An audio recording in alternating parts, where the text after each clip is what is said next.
said on the event, it's Ian McGill, it says keep every thought open. If you really think about that, it's sort of an acronym for keto.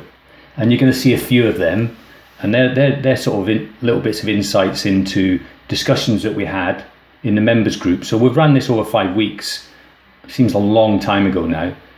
And even my thinking about it has changed. So some of it's changed. So even if some people have been on this, it will seem a little bit new and a little bit different, but along the same ways. So if you don't like presentations, then just try and listen to what I've got to say and ignore the screens. But so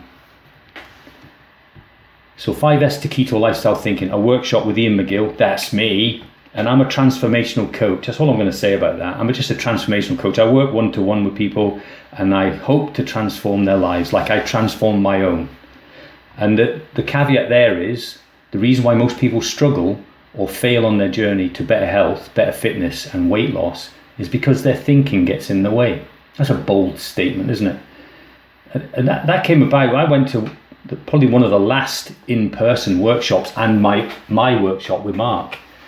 And I happened to have a conversation with him about a couple of people who were doing all the right things with their macros and all that. And that's what tonight's not about.